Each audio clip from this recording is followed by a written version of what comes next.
मधुबन नाम के गांव में मोहिनी नाम की एक लड़की रहती थी। वो बहुत गरीब थी, पर उसको दूसरों की मदद करना बहुत अच्छा लगता था। मोहिनी की माँ सुनीता भी मोहिनी से बेहद प्यार करती थी और उसे हमेशा से ही दूसरों की मदद करना सिखाती थी।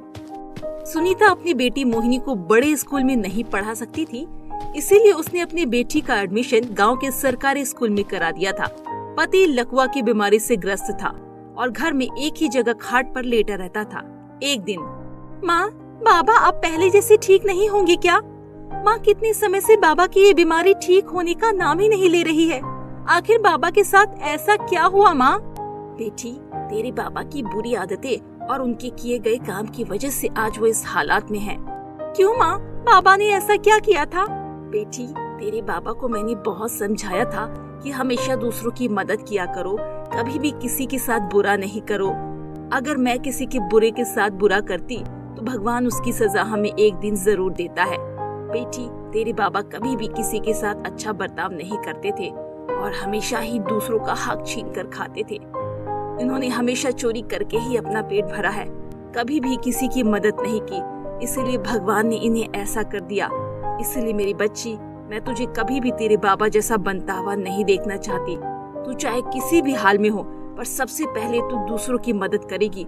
जो मैंने तुझे सिखाया है तू वही करेगी।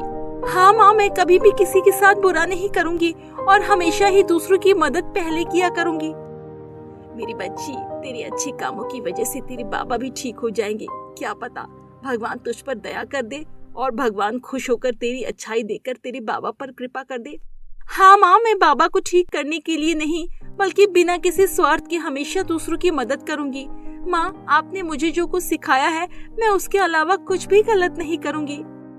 हाँ मेरी बच्ची, तुझे कभी भी किसी का बुरा नहीं करना है, बस मेरी यही बात याद रखना।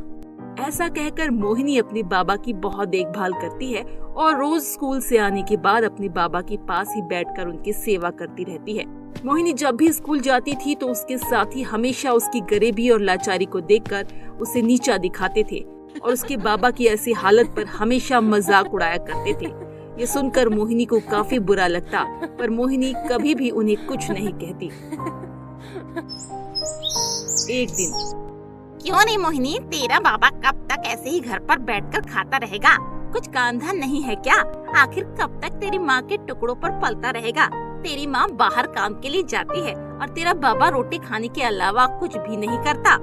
रानी, तुम्हें ऐसा नहीं बोलना चाहिए। तुम्हें पता है ना, मेरे बाबा की तबीयत खराब है, वो चल फिर भी नहीं सकते, इसीलिए उनकी मजबूरी है वो घर पर ही रहकर, और कर भी क्या सकते हैं। तुम्हें ऐसे किसी का मजाक नहीं उड़ाना चाहिए, समझो ना रानी, भगवान सब देखता है। तुम्हें ऐसे किसी का मजाक नहीं बनाना चाहिए, कोई तुम्हारा भी मजाक बना सकता है। ऐसा कहकर रानी गुस्से में आ जाती है और वहाँ से चली जाती है। रानी मन ही मन मोहिनी को सबक सिखाने के बारे में सोचने लगती है और उसे नीचा दिखाने के लिए कुछ योजना बनाने लगती है। मोहिनी भी अपने बाबा के बारे में ऐसी बातें सुनकर काफी दुखी हो जाती है और रास्ते से जाते हुए रोती रहती है। मोहिनी अपने घर चली जाती है और घर जाकर अकेले में रोने लगती है कि तभी गांव में से नंदू नाम का आदमी उसके घर पर आता है और जोर जोर से आवाज लगाता है, अरे मोहिनी की माँ, घर से बाहर तो निकल, जरा कब तक ऐसे ही मुझसे उधार सामान लेती रहेगी? ये सुनकर मोहिनी घर के बाहर जाकर देखती है। हाँ नंदू अंकल, क्या हुआ? आप ऐसे मेरी माँ को क्यों बुला रहे हो? अरे जब ये शराफत का दिखावा बंद करो और अपनी माँ को बोल बाहर आएगी। वो मेरा उधार पैसा मुझे वापस चाहिए, समझी ना? तुम बहुत बड़े दयालु बनते फिरते हो ना, खुद के पास तो कुछ खाने के लिए होता नहीं है और दान तो ऐसे करेंगे जैसे बहुत बड़े रईस हो। नंदू अंकल, क्या हुआ? आप इतना गुस्सा क्यों कर रहे हो? अरे अपनी माँ को बुला, उससे ही बात करूँगा।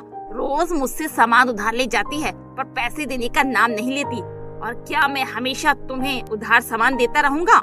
अरे मुझे अपना भी तो घर चलाना होता है, तुम्हें उधार सामान देता रहा ना तो एक दिन मेरी दुकान पक्का बिक जाएगी और मैं सड़क पर बैठकर भीख मांगूंगा, समझे ना? नंदू अंकल, ऐसा कुछ नहीं होगा, माँ को जल्द ही काम पर से पैसे मिल जाएंगे। आपके पैसे हम 1-2 दिन में चुका देंगे, आप फिक्र ना करें नंदू अंकल। मेरी माँ अभी काम पर गई है, जब वो आएगी तो मैं उन्हें सब बता दूंगी। ये आखिरी बार मौका दे रहा हूँ तुम्हें, सिर्फ 2 दिन का समय है तुम्हारे पास। अगर पैसे दिए तो ठीक है, वरना अपने बाप को लेकर सड़क पर भीख मांगते फिरना पता, और फिर क्या पता कोई उसके ऊपर रहम करके तुम्हें पैसे भी दे दे। नंदू अंकल, आपके पैसे मिल जाएंगे, आप मेरे बाबा के बारे में ऐसे ना बोलो। ऐसे कहकर मोहिनी रोने लगती है और नंदू वहाँ से चला जाता है। मोहिनी बहुत दुखी हो जाती है और शाम को जब मोहिनी की माँ घर वापस आती है तो वो मोहिनी को दुखी देखकर उससे पूछती है, बेटी मोहिनी, क्या हुआ? तू इतनी निराश क्यों है मेरी बच्ची? तू आज तक तो कभी इतनी दुखी नहीं हुई, फिर आज क्या हुआ? मोहिनी उससे सारी बात बता देती है कि आज कैसे नंदू ने आकर उसके बाबा का मजाक बनाया और उधारी के पैसे मांगने आया था और उसे बहुत कुछ बोल कर गया है। ये सुनकर सुनीता भी काफी निराश हो जाती है, पर वो अपनी बेटी को समझाती है, मेरी बच्ची, जल्द ही मुझे पैसे मिल जाएंगे, तू फिक्र मत कर, मैं उसके पैसे चुका दूंगी, वो हमें कभी भी परेशान नहीं करेगा। माँ, मुझे पता है आप दिन रात मेहनत कर रही हो, और हाँ माँ, जल्दी तुम्हें पैसे भी मिल जाएंगे, पर माँ, ऐसे किसी को मजाक नहीं बनाना चाहिए ना। मेरी बच्ची, तू फिक्र क्यों कर रही है? भगवान सबको देख रहा है, कौन कैसा कर रहा है, तू फिक्र मत कर। परसों मुझे पैसे मिलने वाले हैं तो मैं उसका उधार खत्म कर दूंगी और फिर वो घर आकर परेशान नहीं करेगा। ऐसे कहकर वो मोहिनी भी खुश हो जाती है कि परसों उसकी माँ को पैसे मिल जाएंगे और सब ठीक हो जाएगा। और फिर सुनीता उस दिन काम पर से पैसे लेकर आ ही रही होती है कि सुनीता काफी खुश होती है कि अब वो उस दुकान वाले का उधार चुका देगी और सब ठीक हो जाएगा। कि तभी रास्ते में दो चोर की नजर सुनीता पर पड़ती है और वो सुनीता का पीछा करने लगता है। भाई, इसके पास तो बहुत पैसा है, अगर इसे लूट लिया तो 1-2 हफ्ता तो आराम से बीत जाएगा। चलो जल्दी से इसे लूट लेते हैं। ये कहकर वो दोनों ही सुनीता पर हमला कर देता है और सुनीता से पैसे छीन लेता है और वहाँ से भाग जाता है। सुनीता रोते हुए घर जाती है और सारी बात मोहिनी को बता देती है। मोहिनी ये सुनकर बहुत ज्यादा दुखी हो जाती है और घर से बाहर जाकर रोने लगती है। मोहिनी को रोता देख एक परी आसमान से जा रही होती है और वो उसका रोता देख उसके पास रूप बदल कर आती है और उससे कहती है, बेटी, क्या हुआ, तू क्यों रो रही है? मोहिनी उससे सारी बातें बता देती है और उसके बाबा का सभी मजाक उड़ाते हैं, सब कुछ वो उसे बता देती है। ये सुनकर भी परी काफी उदास हो जाती है और मोहिनी से खुश होकर उसे कहती है, बेटी, मैं तेरी लगन और ईमानदारी से बहुत प्रसन्न हूँ, मैं तुझे कुछ देना चाहती हूँ। ऐसे कहते ही परी अपने असली रूप में उसके सामने आ जाती है और मोहिनी को एक जादुई बाल्टी देते हुए कहती है, बेटी, ये एक जादुई बाल्टी है, तू इस बाल्टी से जो भी मांगेगी वो तुझे देगी, पर बच्ची, कभी भी इसका उपयोग गलत काम के लिए नहीं करना, हमेशा दूसरों की मदद करना। इस बाल्टी की मदद से तुम्हें कभी कोई परेशानी नहीं होगी। ऐसे कहकर वो परी वहाँ से गायब हो जाती है और मोहिनी उस बाल्टी को लेकर थोड़ी चिंतित होती है कि क्या ये बाल्टी सच में कोई जादुई बाल्टी है या फिर वो पागल बनाकर चली गई। ऐसे कहकर वो उसे कहती है, बाल्टी बाल्टी, मुझे कुछ पैसे चाहिए। ये बोलते ही बाल्टी पैसे से भरने लग जाती है। ये देखकर मोहिनी चौंक जाती है। अरे, ये तो सच में एक जादुई बाल्टी है, मैं तो इसे नकली समझ रही थी, पर ये तो सच में चमत्कारी बाल्टी निकली। ये कहकर वो घर जाती है और अपनी माँ को पैसे लेकर देती है। सुनीता मोहिनी से पूछती है, आखिर इतने पैसे आए कहाँ से? तो मोहिनी अपनी माँ को सारी बात बता देती है। सुनीता ये जानकर बहुत खुश होती है, उसकी बेटी की मदद एक परी ने की है।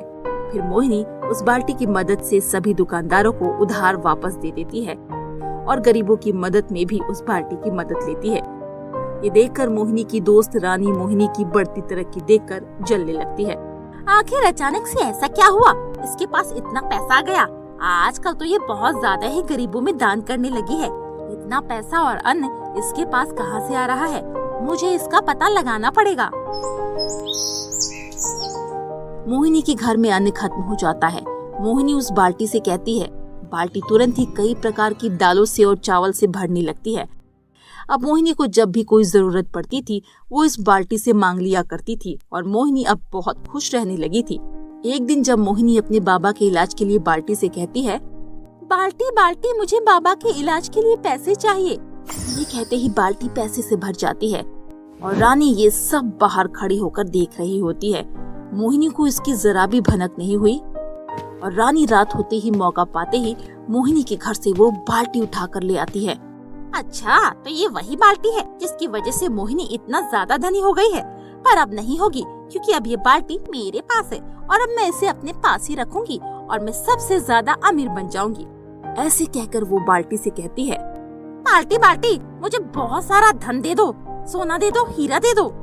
ये कहते ही बाल्टी से सांप और बिच्छू निकलने लग जाते हैं और रानी को काट लेते हैं और वो जोर जोर से चिल्लाने लगती है और बाल्टी को लेकर वापस मोहिनी के पास चली आती है और उससे माफी भी मांगती है। मुझे समझ आ गया है बहन, ये बाल्टी मुझ जैसी लालची के लिए नहीं है, मुझे माफ कर दो, मैं अब से तुम्हें कभी नीचा नहीं दिखाऊंगी। और फिर मोहिनी उसे माफ कर देती है और मोहिनी अपने बाबा का इलाज करवा लेती है। उसके बाद उसके बाबा बिल्कुल ठीक हो जाते हैं और सभी हंसी खुशी रहने लगते हैं और गरीबों की मदद करते हैं।